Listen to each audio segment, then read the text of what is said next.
KKR মালিকে রিঙ্কু সিং পাচ্ছেন অধিনায়কত্ব।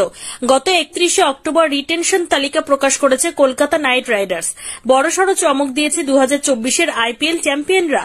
অন্যান্য ফ্র্যাঞ্চাইজির মতো নিলামে রাইট টু ম্যাচ কার্ড ব্যবহারের জন্য অপেক্ষা করার কথা ভাবেননি শাহরুখ খান, ভেঙ্কি মাইসোররা। বদলে তারা 6টি স্লটকেই ব্যবহার করেছেন রিটেনশনের জন্য। 13 কোটিতে কলকাতা ধরে রেখেছে রিঙ্কু সিংকে, 12 কোটি করে পাচ্ছেন বরুণ চক্রবর্তী, সুনীল নারায়ণ এবং আন্দ্রে রাসেল। আর 2 আনক্যাপড তারকা রমনদীপ সিং ও হর্ষিত রানার জন্য 4 কোটি করে খরচ করতে হয়েছে কলকাতাকে। 2024-এর ট্রফি জয়ী অধিনায়ক শ্রেয়াস আয়ারকেই বাতিলের তালিকায় রেখেছে নাইটরা, যা অবিশ্বাস্য ঠেকছে অনেকের কাছে। তবে মুম্বাইয়ের ক্রিকেটের আর্থিক দাবি দেওয়া শুনে পিছিয়ে গিয়েছে ফ্র্যাঞ্চাইজি। আপাতত নতুন নেতার সন্ধানে তারা। গত মরশুমে মেন্টর গৌতম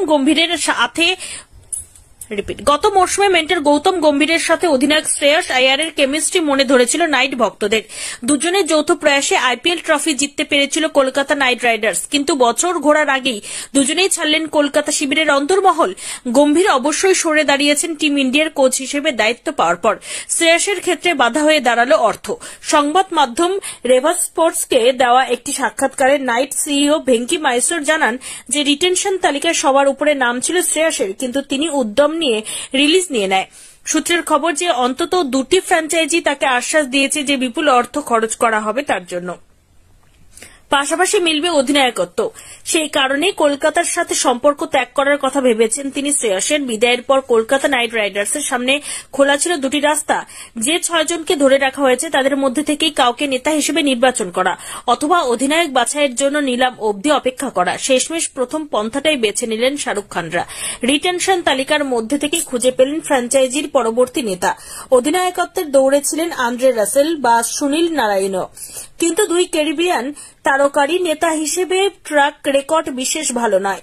তাই 27 বছরের রিঙ্কুর ওপরেই আস্থা রাখার কথা ভেবেছে বেগুনি সোনালী শিবির। নেতৃত্বে একেবারে আনকোড়া নন রিঙ্কু। উত্তরপ্রদেশ টি-20 লিগে মিরাট ম্যাভেরিক্সের অধিনায়ক হিসেবে দায়িত্ব সামলান তিনি। আইপিএল এর মতো বড় মঞ্চে নিজেকে কেমন মেলে ধরতে পারেন সেদিকে নজর থাকবে। 2017 থেকে আইপিএল খেলছেন রিঙ্কু। প্রথম বছর ছিলেন পাঞ্জাব ফ্র্যাঞ্চাইজিতে। 10 লক্ষ টাকার চুক্তি ছিল তার, বিশেষ সুযোগ পাননি। পরের বছরে নিলামের আগে রিলিজ করে দেওয়া হয়েছিল রিঙ্কুকে। তারপর নিলামে 80 লক্ষ টাকায় কলকাতা নাইট রাইডার্সে যোগ দেন তিনি।